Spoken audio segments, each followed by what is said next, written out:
12 से 2 देश का पॉलिटिकल शो देख रहे हैं आप। आज की बड़ी सियासी खबरों को डिकोड करने के लिए वरिष्ठ पत्रकारों का पैनल स्टूडियो में हमारे साथ मौजूद है। जल्दी से आपका परिचय करा देते हैं। आप देख सकते हैं हमारे साथ प्रदीप सिंह जी, अभय दुबे जी, विजय त्रिवेदी जी, विनोद अग्निहोत्री जी स्टूडियो में यहां पर मौजूद हैं। और आज की सबसे बड़ी सियासी खबर, अब उसी का रुख करते हैं। कांग्रेस में अमेठी और रायबरेली, ये वो 2 सीट हैं जिसको लेकर अभी तक सस्पेंस बना हुआ है कि आखिरकार यहां से कांग्रेस उम्मीदवार किसको बनाने जा रही है। सूत्रीय जानकारी दे रहे हैं, राहुल गांधी को मनाने की कोशिशें अभी भी जारी हैं। दोनों सीटों पर उम्मीदवारों की घोषणा से पहले कांग्रेस अध्यक्ष मल्लिकार्जुन खड़गे खुद एक बार फिर से राहुल गांधी से बात करेंगे। कांग्रेस पार्टी ये चाहती है कि राहुल गांधी ही चुनाव मैदान में उतरे अमेठी से, लेकिन एबीपी न्यूज ने आपको एक खबर दी थी सूत्रों के हवाले से कि राहुल गांधी, प्रियंका गांधी दोनों चुनाव मैदान में नहीं उतरना चाहते उत्तर प्रदेश के अमेठी रायबरेली सीट से। और अब खबर यह कि एक बार फिर से मल्लिकार्जुन खड़गे की तरफ से अनुरोध किया जा रहा है राहुल गांधी से कि वो चुनाव मैदान में उतरे उत्तर प्रदेश से। प्रियंका गांधी को रायबरेली से चुनाव मैदान में उतारने के लिए कांग्रेस में लोकल लेवल पर हलचल बहुत तेज है। गांधी परिवार के बेहद करीबी रहे केएल शर्मा ने आज 2 बजे रायबरेली में एक बड़ी बैठक भी बुलाई है। माना जा रहा है इस बैठक में प्रियंका गांधी को उम्मीदवार बनाने का प्रस्ताव पास किया जा सकता है। तो स्थानीय स्तर पर जो नेता हैं, कार्यकर्ता हैं, वो गांधी परिवार से ही किसी को उम्मीदवार बनाया जाए इन 2 सीटों पर, चाहे अमेठी हो चाहे रायबरेली हो, उसकी कवायद में जुटे हुए नजर आ रहे हैं। जो कांग्रेस पार्टी के सीनियर नेता हैं वो इस कवायद में नजर आ रहे हैं कि किसी तरीके से राहुल गांधी, प्रियंका गांधी को मनाया जाए, राजी किया जाए कि उतरे वो चुनाव मैदान में अमेठी और रायबरेली सीट से। वहीं सूत्रीय बता रहे हैं कि चाहे राहुल गांधी हो, प्रियंका गांधी हो, दोनों ही भाई बहन उत्तर प्रदेश की अमेठी रायबरेली सीट से चुनाव मैदान में उतरने को तैयार नहीं है। होगा क्या, इसी का इंतजार है। सीधे आपको लेकर चलते हैं, हमारे साथ हमारे सहयोगी जैनेंद्र इस वक्त मौजूद हैं, उन्हीं से अपडेट लेते हैं। क्या चल रहा है कांग्रेस पार्टी के भीतर जैनेंद्र?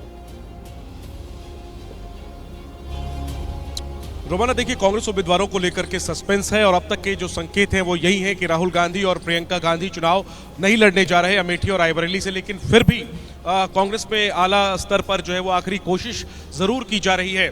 एक बड़ी जानकारी मैं ये दे दूं कि अभी हमें कांग्रेस के उच्च सूत्रों से जानकारी मिली है कि अमेठी और रायबरेली से कांग्रेस उम्मीदवारों का ऐलान आज भी नहीं होने जा रहा। कांग्रेस अमेठी और रायबरेली की सीट पर उम्मीदवारों का ऐलान अब कल कर सकती है। उसके पहले कर्नाटक के शिमोगा में कल राहुल गांधी और मल्लिकार्जुन खड़गे की साझा रैली है। कांग्रेस सूत्रों का मानना है कि संभव है कि उस रैली में चूंकि राहुल और खड़गे दोनों मौजूद रहेंगे, कुछ आखिरी स्तर की बातचीत हो सकती है और इसके बाद अमेठी और रायबरेली के उम्मीदवारों का ऐलान संभव है। और ऐसी स्थिति में यही नजर आ रहा है कि अमेठी और रायबरेली की सीटों पर नामांकन की जो आखिरी तारीख है यानी 3 मई, उसी दिन कांग्रेस उम्मीदवार अपना नामांकन दाखिल करेंगे। और इस बीच अमेठी और रायबरेली के कार्यकर्ता पुरजोर तरीके से मांग कर रहे हैं कि हमें गांधी परिवार का ही उम्मीदवार चाहिए। कल प्रदर्शन भी हुआ और आज उसी परिस्थितियों के बीच में केएल शर्मा, जो सोनिया गांधी के प्रतिनिधि हैं, लंबे समय से रायबरेली क्षेत्र में वरिष्ठ कांग्रेस नेता है, है पंजाब से, लेकिन अमेठी रायबरेली के नेता के तौर पर जाने जाते हैं, गांधी परिवार के बेहद करीबी हैं, वो बैठक कर रहे हैं अमेठी में भी और फिर रायबरेली में भी। जाहिर सी बात है हाईकमांड तक वो कार्यकर्ताओं की भावना को पहुंचाएंगे। और अभी भी जो मूल सवाल है कि कौन लड़ेगा, उसका सस्पेंस कायम है। और बड़ी खबर फिलहाल ये है कि उम्मीदवारों का ऐलान आज नहीं, अब कल संभव है। बहुत शुक्रिया आपका इस तमाम जानकारी के लिए। रहिए हमारे साथ, लौटूंगी आपके पास। देखिए, कल गृहमंत्री अमित शाह ने एबीपी न्यूज एक्सक्लूसिव बातचीत में ये कहा था अमेठी और रायबरेली पर कांग्रेस के असमंजस को लेकर पूछे गए सवाल पर कि देखिए कहीं ना कहीं इससे कंफ्यूजन नजर आता है कांग्रेस पार्टी का। सुनिए। यूपी में जो चुनाव होंगे, खासतौर पर अमेठी में और रायबरेली में, उसमें राहुल गांधी, प्रियंका गांधी दिखाई देंगे और एक तरीके से बदलाव की नई हवा दिखाई देगी वहाँ, जहाँ तक कांग्रेस की बात है। क्या है, सालों से वो वहाँ लड़ रहे हैं, अब हार भी रहे हैं, फिर से एक बार हारेंगे, इसीलिए तो लड़ने नहीं गए। वरना इतनी बड़ी पार्टी के 2 शीर्ष नेता क्यों कंफ्यूज है, मुझे बताइए तो। कंफ्यूज क्यों है? नामांकन भी शुरू हो गया क्योंकि आत्मविश्वास नहीं है। इसमें कोई बदलाव नहीं होता है भाई। राहुल गांधी लड़ेंगे तो फिर से स्मृति जी जीत कर आएगी। तो सुना आपने, अमित शाह की तरफ से कहा जा रहा है कंफ्यूजन, और कंफ्यूजन इस वजह से क्योंकि आत्मविश्वास की कमी है। राहुल गांधी, प्रियंका गांधी में चुनाव मैदान में उतरने से डर रहे हैं राहुल गांधी, प्रियंका गांधी। सवाल बड़ा हो जाता है अमेठी रायबरेली पर, आखिरकार कांग्रेस के भीतर इतना सस्पेंस क्यों? और इसी को लेकर बीजेपी पूरी तरीके से आक्रामक भी है कांग्रेस पार्टी पर। प्रदीप जी। नहीं, देखिए रोमाना, बात केवल अमेठी रायबरेली की नहीं है, ये पूरी कांग्रेस की राजनीति की है। नेहरू परिवार जम्मू कश्मीर से चलकर जो है इलाहाबाद आया और यहाँ पर बस गए और यहीं के होकर रह गए। सारी राजनीति, उनकी राजनीतिक कर्मभूमि उत्तर प्रदेश रहा। नेहरू जी के बाद फूलपुर छूट गया। अब अगर अमेठी रायबरेली छूट जाता है इस परिवार से, तो उसका असर पूरे देश की कांग्रेस की राजनीति पर पड़ेगा। वो 2 सीटें नहीं हैं लोकसभा की, 2 सीटें कम हो या ज़्यादा हो जाए कांग्रेस की, उससे कोई राष्ट्रीय राजनीति पर बड़ा फर्क नहीं पड़ने वाला है। लेकिन ये कि गांधी परिवार ने उत्तर प्रदेश को छोड़ दिया जी, ये मैसेज अगर जाएगा, जी, ये कांग्रेस के लिए बहुत अच्छा मैसेज नहीं होगा। मुझे लगता है चुनावी माहौल में विनोद जी ये तो फिर दया की स्थिति मानी जाएगी गांधी परिवार के लिए कि पूरी पार्टी चाह रही है, कार्यकर्ता से लेकर पार्टी के अध्यक्ष तक चाह रहे हैं, और गांधी परिवार, राहुल गांधी, प्रियंका गांधी चुनाव मैदान में उतरने कोई तैयार नहीं। देखिए, जो प्रदीप जी कह रहे थे कि बात तो ये, अगर उत्तर प्रदेश छोड़ता है गांधी परिवार, क्योंकि अगर प्रियंका और राहुल नहीं लड़ेंगे तो फिर गांधी परिवार माना जाएगा कि उत्तर प्रदेश छोड़ दिया उन्होंने। तो ऐसी स्थिति में निश्चित रूप से उत्तर प्रदेश में वैसे ही कांग्रेस नहीं बची है, और जो बची खुची भी है वो भी भगवान भरोसे हो जाएगी। जबकि कोशिश ये होती है कि उत्तर प्रदेश में कांग्रेस रिवाइव हो, और अगर उत्तर प्रदेश में कांग्रेस रिवाइव नहीं होगी तो देश के भीतर उसका रिवाइव होना संभव नहीं है जी। कभी भी कांग्रेस पूर्ण बहुमत तब तक नहीं पा सकती या जब तक कि उत्तर प्रदेश में वो 40-50 सीटें जीतने की हैसियत में ना हो। सही। तो ये कांग्रेस के नेताओं को आज से समझ ही नहीं आ रहा है। और मुझे लगता है कि इसमें एक अभी जो आप खबर चला रही थी कि किशोरीलाल शर्मा ने, जो केएल शर्मा जो गांधी परिवार के करीबी, उनको बैठक बुलाई 2 बजे रायबरेली में। हालांकि अभी रायबरेली मेरी बात हुई, रायबरेली अभी पहुंचे नहीं है, लेकिन हो सकता है पहुंच रहे हो। अगर उन्होंने बैठक बुलाई है तो वो बैठक बिना ऊपर के इशारे के नहीं बुला सकते, ये मान के चलिए। केएल शर्मा अपनी मर्जी से बैठक नहीं बुलाएंगे। नहीं तो आप ये कह रहे हैं उसमें वो बैठक तो इसलिए बुलाई गई है कि प्रियंका गांधी को राजी किया जाए, तो मतलब आप ये कह रहे हैं कि ये स्क्रिप्ट लिखना शुरू हो गई है, अमेठी और रायबरेली से प्रियंका गांधी, राहुल गांधी ये उम्मीदवार होने जा रहे हैं। अगर केएल शर्मा जी ने बैठक बुलाई है, जैसा कि आपकी खबर चल रही है, तो आपकी सही होगी। हाँ जी। तो निश्चित रूप से उसमें जो है बिना ऊपर के इशारे के या संकेत के, ऊपर का मतलब परिवार, हाँ। वो बैठक बुलाने वाले नहीं। मैं केएल शर्मा जी को बहुत व्यक्तिगत रूप से जानता हूँ, वो बहुत ही वफादार हैं परिवार के और पार्टी के, तो वो बैठक तभी बुलाएंगे जब तक ऊपर से इशारा ना हो। तो फिर ये कभी हाँ कभी ना, ये वाली जो स्थिति बन रही है विजय जी, इससे के कांग्रेस को फायदा मिल रहा है, इस वजह से कंफ्यूजन क्रिएट किया हुआ है। जितनी चर्चा हुई उसमें 3 शब्द आए। अमित शाह जी ने कहा कन्फ्यूजन है, आपने लिखा सस्पेंस है, कांग्रेस के लोग कहते हैं स्ट्रेटजी है। अब इन तीनों में क्या है, स्ट्रेटजी है, कन्फ्यूजन है या सस्पेंस है? ये तीनों एक ही घटना के अलग अलग तरीके से इस्तेमाल कर रहे हैं। मुझे लगता है राहुल जी लड़ें, प्रियंका जी लड़ें, जो भी लड़ रहे हों, कांग्रेस को ये क्लियर करना चाहिए था। और यदि वो नहीं लड़ रहे तो इतनी इंपॉर्टेंट सीट्स पर पहले से अनाउंसमेंट हो, ताकि जो भी उम्मीदवार हो वो ताकतवर तरीके से चुनाव को लड़े, और जिससे समय तो उसे मिले। और राहुल और प्रियंका भी लड़ना चाहते तो उनके लिए भी कोई इसमें चोरी छुपे वाला काम तो है नहीं कि इस तरह से हो रहा है। या फिर मुझे वही सोनिया गांधी जी का इलेक्शन याद आ रहा है, जब वो बेलारी से लड़ी थी तो इतना छुपकर वो नॉमिनेशन किया गया था कि लास्ट मिनट पर सुषमा जी वहाँ पर गई थी। तो क्या उस तरह की तैयारी कर रहे हैं? और जो लगातार कमज़ोर होती रही है दोनों सीटों पर जी, सोनिया गांधी की सीट पर भी, रायबरेली पर भी कांग्रेस कमज़ोर हुई, और राहुल गांधी पर तो हार ही गए। वो 2019 में 1.5 लाख वोटों का अंतर एक ही चुनाव में पड़ गया। 2014 में वो 1 लाख वोटों से जीते थे और 2019 में 55,000 वोटों से हार गए, मतलब 1.5 लाख वोट का फर्क पड़ गया। और ऐसा ही राहुल सोनिया जी के उस पर भी सीट पर पड़ा। तो ये दोनों इंपॉर्टेंट सीट हैं। और जैसे प्रदीप जी ने भी कहा, ये दोनों सीट ही नहीं है केवल, ये पूरी स्ट्रेटेजी उत्तर प्रदेश में कांग्रेस की क्या भविष्य में भूमिका होगी, कितनी जगह रहेगी, लेकिन इस सवाल पर ये बड़ा हो फैसला जाता है करना ना है। सर कि वो जो 3 शब्द आपने कहा और उसमें जो स्ट्रेटेजी वाला शब्द आप लेकर आ रहे हैं कि बिना चुनाव लड़े भी क्या कोई स्ट्रेटेजी होती है जिसको अंजाम दिया जा सकता है, वो भी तब जब एक तरफ आप आक्रामक तरीके से पूरी बीजेपी की घेराबंदी कर रहे हैं और वहीं दूसरी तरफ अपने गढ़ से ही आप हाथ पीछे खींचते हुए नजर आ रहे हैं। मैं अभय सर का रुख करूंगी, लेकिन उससे पहले बड़ी खबर आ रही है अमेठी रायबरेली पर कांग्रेस के सस्पेंस के बीच दिल्ली में कांग्रेस पार्टी को झटका लगा है। कांग्रेस के 2 पूर्व विधायकों ने कांग्रेस से इस्तीफा दे दिया है। पूर्व विधायक नसीब सिंह और नीरज बसोया दोनों ने पार्टी की प्राइमरी मेंबरशिप से त्याग पत्र दे दिया है। तो दिल्ली में एक के बाद एक नेताओं का कांग्रेस से यूं छिटकना, ये नाराजगी कांग्रेस नेताओं की दिल्ली से सामने आ रही है। और अब ये 2 नेताओं के नाम जो सामने आए हैं, जिसमें एक नसीब सिंह है, दूसरे नीरज बसोया हैं, पूर्व विधायक, इन्होंने पार्टी की प्राइमरी मेंबरशिप से ही त्याग पत्र दे दिया है। जल्दी से एक रिएक्शन लेते हैं। अभी जी, एक तरफ ये दिल्ली के अंदर देखने के लिए मिल रहा है कांग्रेस पार्टी के नेता किस तरीके से छोड़ते हुए पार्टी को नजर आ रहे, दूसरी तरफ वो अमेठी और रायबरेली, उसका सस्पेंस ही नहीं खत्म हो रहा सर। देखिए 26 तारीख से पहले हम लोग यही शो कर रहे थे, तब हम लोगों ने इस विषय पर चर्चा की थी कि अमेठी और रायबरेली में राहुल गांधी और प्रियंका गांधी लड़ेंगे ही लड़ेंगे। हम लोगों में तकरीबन एक मतैक्य था उस वक्त कि वो लोग जैसे ही वायनाड में वोट पड़े उसके बाद में राहुल गांधी वहां से, इसी का इंतजार हो रहा है कि वायनाड में वोट पड़ेंगे और इधर उसके बाद वो देंगे। इसका मतलब ये है कि हम लोग भी इस नतीजे पे कुछ जरा जल्दबाजी में पहुंच गए थे और उन लोगों का मन अभी तक नहीं बन पाया है। मैं अपने साथियों की इस बात से बिल्कुल सहमत हूं। अमेठी और रायबरेली में कांग्रेस जीते या हारे, उसको वहां से अगर उसे अपना हित चाहिए, अगर उसे अपनी राजनीति को आगे बढ़ाना है, कोई वापसी करनी है, तो उनको वहां से चुनाव लड़ना ही चाहिए। अगर वो चुनाव लड़ने से हिचकते हैं या इनकार करते हैं, किसी और को उतारते हैं मैदान में, तो इससे उन्हें जो लाभ हो सकता है, चुनाव लड़ने वाला लाभ, उससे वो पूरी तरीके से अपने आप को और अपनी पार्टी को वंचित कर दें। जहां तक दिल्ली का सवाल है, दिल्ली पर आएंगे, पहले अमेठी रायबरेली में जरा ग्राउंड पर लेकर चलती हूँ दर्शकों को। हमारे साथ हमारे सहयोगी अभिषेक उपाध्याय इस वक्त मौजूद हैं। जरा जानते हैं अभिषेक से, रायबरेली में आप मौजूद हैं, वहां पर कांग्रेस के खेमे से किस तरीके की खबर सामने निकल कर आ रही है, क्या कह रहा है एक आम कांग्रेसी कार्यकर्ता? अभिषेक।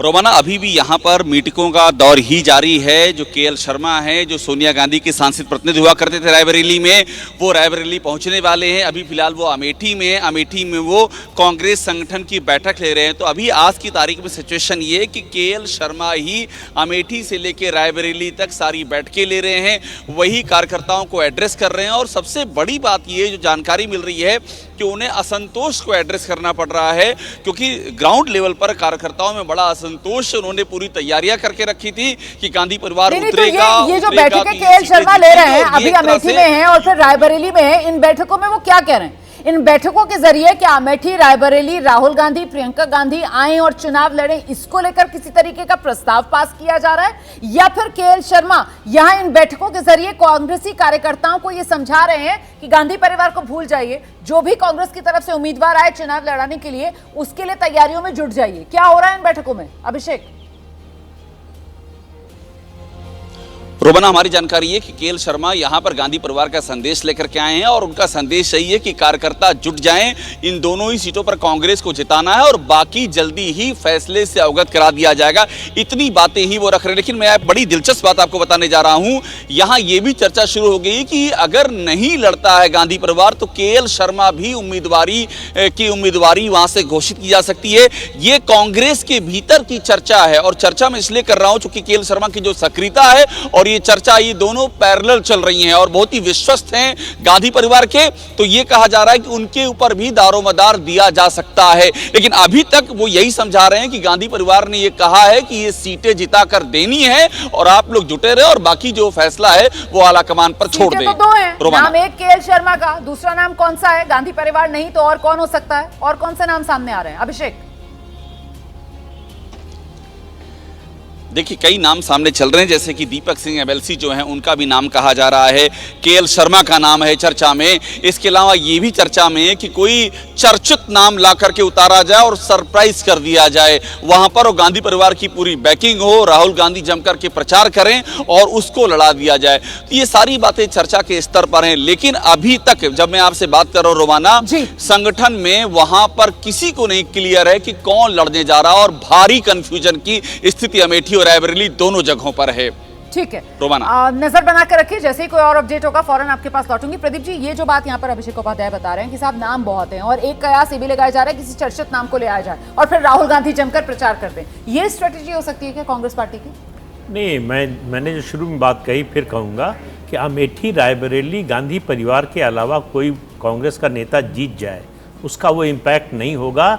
जो गांधी परिवार का कोई सदस्य लड़े और हार भी जाए, वहाँ उनकी राजनीतिक मौजूदगी ज़्यादा प्रभावी होगी बजाय इसके कि किसी और को लड़ाया जाए और वो जीत भी जाए। मैं कह रहा हूँ प्रियंका और राहुल गांधी अगर लड़ते हैं, चुनाव हार भी जाते हैं, तो देखिए चुनाव में हार जीत चलती रहती है। चुनाव में हार से जो है राजनीति खत्म नहीं होती किसी की।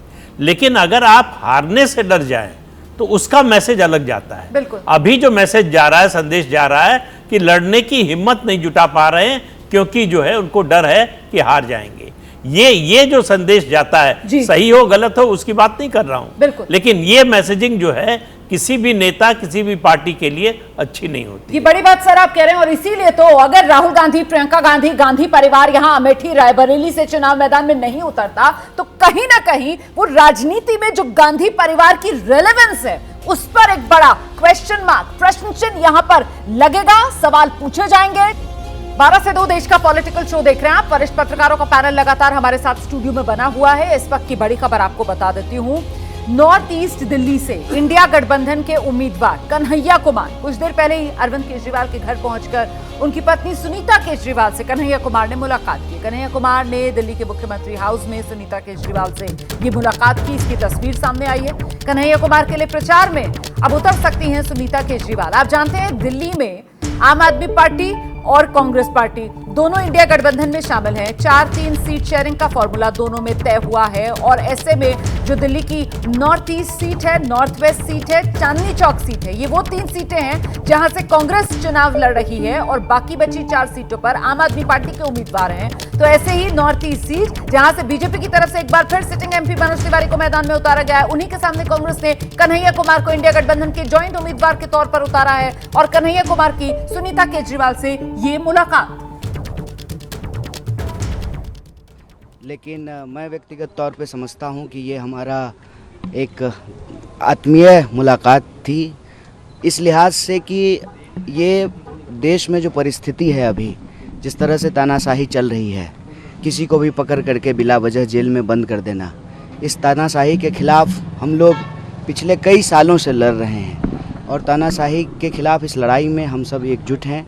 तो उनसे हम ये बात कहने के लिए, उनको बताने के लिए कि इस लड़ाई को हम लोग सब मिल कर के लड़ेंगे, एकजुट होकर के लड़ेंगे और देश में संविधान और लोकतंत्र को जिस तरह से समाप्त किया जा रहा है इसको हम लोग बचाएंगे, संविधान को भी, देश को भी, और इस तानाशाही को ख़त्म करेंगे। चुनाव को लेकर कोई बातचीत हुई, कैंपेन को लेकर खास तौर पे, क्योंकि वो 4 सीटों पे चुनाव प्रचार कर रही है, क्या आपने डिमांड की कि हमारी सीट पे भी आए? क्योंकि नहीं, 4 सीट पे हम चुनाव नहीं लड़ रहे हैं, हम 543 सीट पे चुनाव लड़ रहे हैं।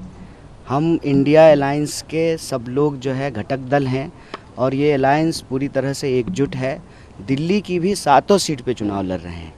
तो जो भी हम लोग रणनीति बना रहे हैं वो किसी एक प्रत्याशी के लिए या एक पार्टी के लिए नहीं बना रहे हैं, वो दिल्ली के लिए बना रहे हैं, दिल्ली के लोगों के लिए बना रहे हैं, क्योंकि ये दिल्ली के लोगों के आत्मसम्मान का सवाल है। किसी को, एक व्यक्ति को सांसद बनाने का सवाल नहीं है, किसी एक व्यक्ति को प्रधानमंत्री बनाने का सवाल नहीं है, एक पार्टी की सरकार बनाने का सवाल नहीं है। सवाल है कि दिल्ली के लोगों को जिस तरह से अपमानित किया जा रहा है, जिस तरह से दिल्ली में तानाशाही चल रही है, जिस तरह से सीएम साहब को पकड़ करके जेल में डाल दिया गया है, इस तानाशाही के खिलाफ और दिल्ली के अधिकारों पे जो रोज़ बरोज़ हमले हुए, जिस तरह से सुप्रीम कोर्ट के डिसीजन को ऑर्डिनेंस के तहत बदला गया, जिस तरीके से बार बार विकास के कार्यों को अटकाने की कोशिश की जाती है एडमिनिस्ट्रेटिव तरीके से। तो कन्हैया कुमार को आप सुन रहे थे और जो तस्वीर आप साथ में देख रहे थे, कन्हैया कुमार और सुनीता केजरीवाल की तस्वीर अपने आप में बहुत कुछ कह रही है। सीधे आपको लेकर चलेंगे, हमारे सहयोगी दीपक रावत इस वक्त मौजूद हैं। दीपक, इंडिया गठबंधन दिल्ली में मजबूती से चुनाव मैदान में उतरेगा, सबसे बड़ा संदेश यही इस तस्वीर से जाता हुआ? जी बिल्कुल, और हालांकि इसको सामान्य मुलाकात ज़रूर कह रहे हैं कन्हैया कुमार, लेकिन राजनीति में कुछ भी सामान्य नहीं होता रोमाना। और जब चुनाव नज़दीक हो, चुनाव हो रहे हों, सीधे तौर पर इसका एक बड़ा मैसेज ये है कि कन्हैया कुमार आम आदमी पार्टी से मदद मांग रहे हैं, मदद प्रचार प्रसार में, मदद चुनाव में साथ देने की। सुनीता केजरीवाल जिस तरीके से लगातार उन जगहों पर प्रचार करी है जहां पर आम आदमी पार्टी के प्रत्याशी खड़े हैं, तो कन्हैया कुमार भी ये चाहते हैं कि उनकी सीट पर भी सुनीता केजरीवाल आए, प्रचार करे, ताकि ये मैसेज जनता तक जा सके कि आम आदमी पार्टी भी कन्हैया कुमार को पूरी तरह से सपोर्ट कर रही है और वो जो वोट बैंक आम आदमी पार्टी का है उसका फ़ायदा जो है वो कन्हैया कुमार को मिल सके। यही वजह है कि एक बड़ा मैसेज आज कन्हैया कुमार ने इस मुलाकात के जरिए देने की कोशिश की। जो जानकारी सूत्रों से मिल रही है, कन्हैया कुमार ने यह भी कहा है कि या तो नामांकन वाले दिन या फिर उसके बाद किसी एक दिन वो खुद सुनीता केजरीवाल के साथ प्रचार करना चाहते हैं अपनी सीट पर, ताकि वो इस बात को सामने रख सके कि जो नारा आम आदमी पार्टी ने दिया है जेल का जवाब वोट से, उसी नारे के साथ कन्हैया कुमार भी अपनी बात जो है उन लोगों तक पहुंचाना चाहते हैं। बिल्कुल, तो एक तरफ ये कांग्रेस पार्टी के उम्मीदवार जो सुनीता केजरीवाल से मुलाकात कर रहे हैं और संदेश यही देने की कोशिश कि इंडिया गठबंधन जो है वो दिल्ली में एकजुट है, आम आदमी पार्टी और कांग्रेस मिलकर चुनाव लड़ेंगे। वहीं दूसरी तरफ दिल्ली में कांग्रेस और आम आदमी पार्टी के बीच जो गठबंधन हुआ है उसको लेकर कांग्रेस में नाराजगी और इस्तीफों का दौर लगातार जारी है। दो पूर्व विधायक नाम नसीब सिंह और नीरज बसोया आज इस्तीफा दे दिया है। जनेंद्र का रुख करते हैं। जनेंद्र, एक तरफ ये मुलाकात जहां पर कन्हैया कुमार सुनीता केजरीवाल से मिल रहे हैं और दूसरी तरफ कांग्रेस की अपनी कल है कि आम आदमी पार्टी के साथ गठबंधन क्यों कर लिया। वो नाराजगी नहीं खत्म हो रही है कांग्रेस के नेताओं की, कैसे यूनाइटेड होकर चुनाव लड़ेंगे दिल्ली में? बिल्कुल घमासान जारी है और आम आदमी पार्टी कांग्रेस का गठबंधन तो हो गया, लेकिन खुद दिल्ली कांग्रेस को एकजुट कांग्रेस लीडरशिप नहीं रख पाई। ये चौथा इस्तीफा है रोमाना। राजकुमार चौहान शीला दीक्षित सरकार में मंत्री रहे, उन्होंने पार्टी छोड़ी। इसके बाद अरविंदर सिंह लवली जो प्रदेश अध्यक्ष थे उन्होंने पद छोड़ दिया, हालांकि वो पार्टी में तकनीकी तौर पर बने हुए हैं। और आज दो बड़े इस्तीफे हुए हैं। नीरज बसोया कस्तूरबा नगर से विधायक रहे हैं और इसके अलावा नसीब सिंह वो पूर्वी दिल्ली की एक सीट से विधायक रहे हैं। और ये दोनों नसीब सिंह और नीरज बसोया जो है वो उत्तर पश्चिमी दिल्ली और पश्चिमी दिल्ली के ऑब्जर्वर भी नियुक्त किए गए थे इस लोकसभा चुनाव में। लेकिन आम आदमी पार्टी के साथ जो गठबंधन हुआ है और उससे ज्यादा टीस इन लोगों को उदित राज और कन्हैया कुमार की उम्मीदवारी से है। इसको लेकर के दोनों ने ही पार्टी लीडरशिप को चिट्ठी लिखी है और बाकायदा इस्तीफा दे दिया है। अहम बात यह है कि ये दोनों नेता भी राजकुमार चौहान की तरह ही लवली के करीबी हैं। नजर अब इस बात पर है कि लवली कितने दिनों तक पार्टी में टिके रहते हैं। पार्टी से उन्होंने इस्तीफा, माफ करिए, पद से उन्होंने इस्तीफा दे दिया है। उनकी जगह पार्टी में, लेकिन वो अभी भी बने हुए हैं। नजर इस बात पर रखने की जरूरत है। बहुत शुक्रिया आपका इस तमाम जानकारी के लिए। मैं जल्दी से एक रिएक्शन लेती हूँ। अभय जी, आपके पास आ रही हूँ। एक तरफ कांग्रेस के भीतर ये नाराजगी कि साहब आप आम आदमी पार्टी से गठबंधन क्यों कर लिया, फिर ऐसे उम्मीदवार क्यों बना दिए। वहीं दूसरी तरफ कांग्रेस की तरफ से जो उम्मीदवार बनाए गए वो सुनीता केजरीवाल से मुलाकात कर रहे हैं। तो ये एकजुट होकर चुनाव लड़ पाएंगे सर इंडिया गठबंधन दिल्ली में? देखिए, अगर वो दिल्ली में एकजुट होकर चुनाव नहीं लड़ते हैं तो उनकी दुर्गति वैसी ही होगी जैसी कि 2019 में हुई थी। अभी भी भारतीय जनता पार्टी उनके अलायंस के बावजूद बहुत ताकतवर है दिल्ली में, लेकिन दोनों मिल जाएंगे तो कम से कम हर उम्मीदवार को पहले के मुकाबले ज्यादा वोट मिलेगा। और जब एक साथ जुड़ जाते हैं तो जो वोट आप सोचते नहीं है वो वोट भी आपको मिल सकता है, आप अच्छी टक्कर दे सकते हैं। जब अरविंदर सिंह लवली को दिल्ली में कांग्रेस का अध्यक्ष बनाया गया था उस वक्त ऐसा दिखाई पड़ा था कि आलाकमान लवली के जरिए दिल्ली इकाई को इस गठजोड़ के लिए तैयार कर रहा है और लवली ने इस तरह की भूमिका भी उस वक्त निभाई थी। उसके बाद में जो बाबरिया साहब जो वहां के आलाकमान के इंचार्ज हैं दिल्ली के मामलों के, उन्होंने जिस तरीके से पूरे काम को किया उससे मुझे लगता है कि दिल्ली के अंदर काफी असंतोष फैला जी, और ठीक से लोगों की राय नहीं ली गई, लोगों को विश्वास में नहीं लिया गया, पहली नजर में ऐसा लगता है। हाँ, तो उसकी वजह से तमाम ये गड़बड़ियां हो रही हैं और जो गठजोड़ है उसके ऊपर भी सवालिया निशान लग रहा है। जरा दर्शकों को लेकर चलना है। छत्तीसगढ़ के कोरबा में इस वक्त गृहमंत्री अमित शाह चुनावी सभा को संबोधित कर रहे हैं। जल दिया है, गैस का सिलेंडर दिया है, 5 लाख तक का बीमा दिया है, हर व्यक्ति को प्रति माह 5 किलो चावल भेजा है, शौचालय बना कर दिया है। और कोरबा वालों बताओ भाई, कोरोना का टीका लगा है या नहीं लगा है? अरे जिसको लगाया है 2 टीके लगाए भाई, दोनों हाथ ऊपर करो, लगा है ना? किसी को 4 आना देना पड़ा है क्या? मोदी जी ने कॉफी पिलाकर मुफ्त में कोरोना का टीका लगाकर देश को कोरोना से सुरक्षित करने का काम नरेंद्र मोदी जी ने किया है। भाइयों बहनों, नरेंद्र। अरे राहुल बाबा उस वक्त भी कहते थे ये मोदी टीका है मत लगाइयो, ये तो अच्छा है। कोरबा वालों, आप लोग उनका सुनते नहीं हो, आपने टीका लगा दिया, कोई उनकी सुनता नहीं, देश बनने लगा। फिर एक दिन परेशान होकर वो भी रात को बहना को लेकर अंधेरे में टीका लगाए। अरे राहुल बाबा, शर्म करो, शर्म करो। कोरोना जैसी महामारी में भी राजनीति करते हो। भाई और बहनों, मोदी जी को तीसरी बार प्रधानमंत्री बनाने का अर्थ है कि देश को नक्सलवाद और आतंकवाद से मुक्ति दिलाना, देश के गरीब के कल्याण की चिंता करना, पूरे देश को विकसित बनाना, जनजातियों का सम्मान की चिंता करना और हमारे छत्तीसगढ़ को देश का सबसे पहला नंबर का राज्य बनाना। मैं जानता हूं सरोज बहन के साथ मैंने संगठन का काम किया है। वो पहले भी सांसद रही है, राज्यसभा की भी रही, लोकसभा की, मेयर भी रही। अभी आपकी सांसद लापता सांसद के नाम से जाना जाता है। आप लोग समझते हो कि वो संसद में रहती होगी। संसद में भी नहीं है, यहां पर भी नहीं है, मालूम नहीं है कहां पर है। हमें नहीं मालूम है कहां, मगर सरोज बहन को चुनकर देखो, आप परेशान हो जाओगे कि हर बार गांव में क्यों आ जाती है, इतनी बार आपकी समस्याओं का समाधान करेगी। भाई और बहनों, भारतीय जनता पार्टी ने कई महत्वपूर्ण फैसले मोदी जी के नेतृत्व में किए हैं। मुझे बताओ, ये कश्मीर जो है ये हमारा है या नहीं है? ऐसे नहीं सुनाई पड़ता भाई, मुझे जोर से बोलो, है या नहीं? एक खड़गे जी कहते हैं राजस्थान और छत्तीसगढ़ वालों को, कोरबा वालों को कश्मीर से क्या लेन देन। खड़गे साहब, आप 80 पार कर गए मगर देश को नहीं जान पाए। मैं आपको बताता हूं, कोरबा का मेरा बच्चा कश्मीर के लिए जान देने के लिए तैयार है, जान देने। कोरबा वालों मुझे बताओ, धारा 370 हटानी चाहिए थी या नहीं हटानी चाहिए थी?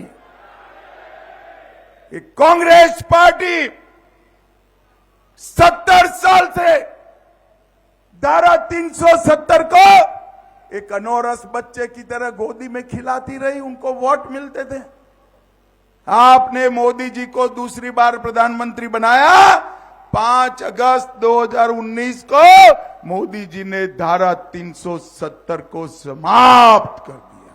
और भाई और बहनों, 70 साल के बाद हमारे कश्मीर में भारत का तिरंगा बड़ी शान के साथ लहरा रहा है।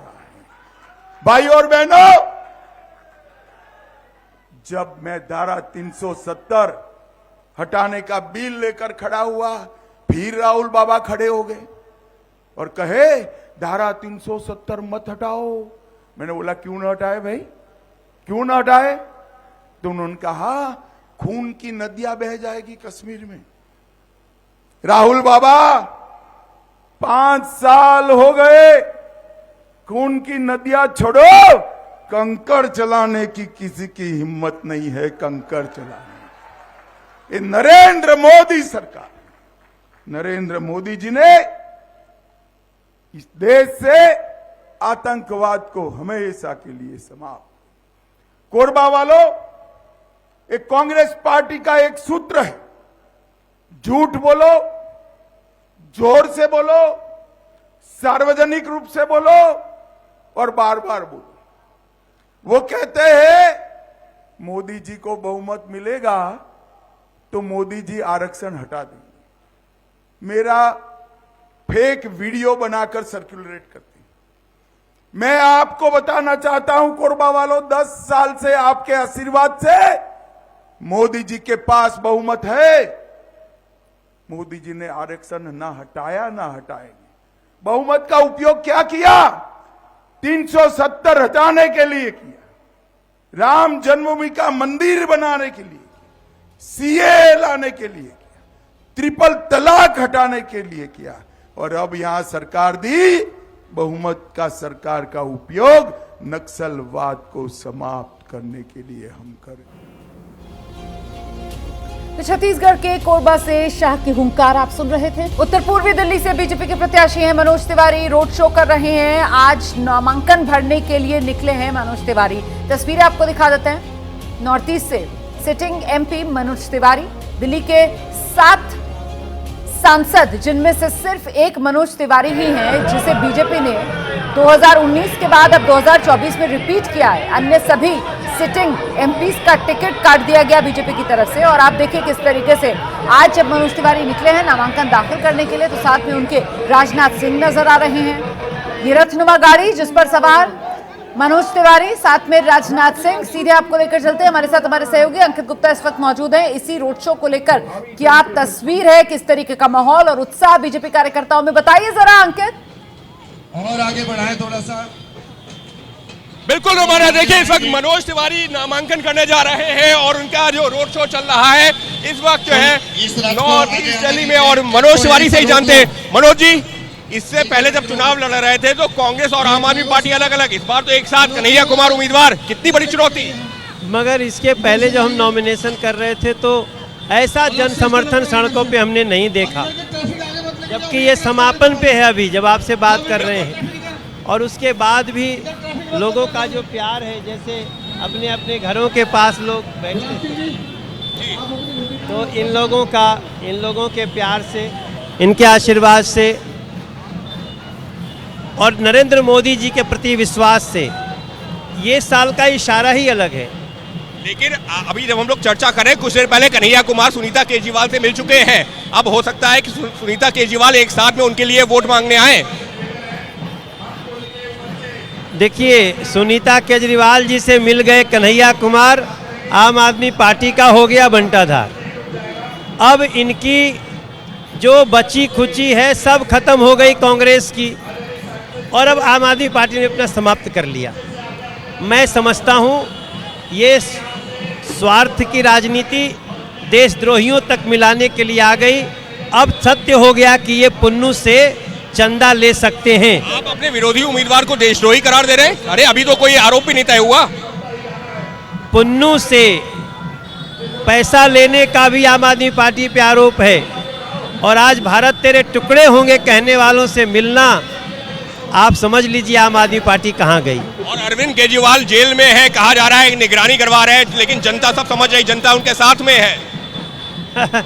जनता 6 किलोमीटर चल के नॉमिनेशन कराने आ चुकी है। और मैं आप जो दृश्य देख रहे हैं ये पिछले 3 घंटे से ऐसे चल रहा है। मैं इस प्यार का, इस विश्वास का, हम अपने नरेंद्र मोदी जी के नेतृत्व में लोगों का सेवा करके देंगे। अभी तक सिग्नेचर ब्रिज बनाया, शास्त्री पार्क बनाया, एलिवेटेड रोड बनाया, मेट्रो लाया, सेंट्रल स्कूल बनाया, रेलवे स्टेशन बनाया। अब आगे गामड़ी रोड बनाना है, सोनिया विहार रोड बनाना है, करावल नगर रोड बनाना है, अभी जाकर गोकुलपुर के ड्रेन बनाना है। लोगों के सपने को और आगे बढ़ाना। अपने काम गिरा रहे हैं, अरविंद केजरीवाल जेल में है, कहा जा रहा है सीसीटीवी से आप लोग लगातार निगरानी करवा रहे हैं। अरविंद केजरीवाल से इतना डर है क्या? लगातार निगरानी। जेल भी अरविंद की, कैद भी अरविंद की, वो जैसे चाहे रहें, वो कृपया गुमराह न करें। मनोज तिवारी एक बार फिर से बीजेपी ने भरोसा जताया। 2014, 2019 लगातार 2 बार इस नॉर्थ ईस्ट दिल्ली की सीट से जीत चुके हैं, जीत की हैट्रिक लगाने के लिए चुनाव मैदान में। लेकिन इस बार जिस तरीके से इंडिया गठबंधन की तरफ से कन्हैया कुमार को मनोज तिवारी के खिलाफ उतारा गया है चुनाव मैदान में, लड़ाई कुछ रोचक होती हुई।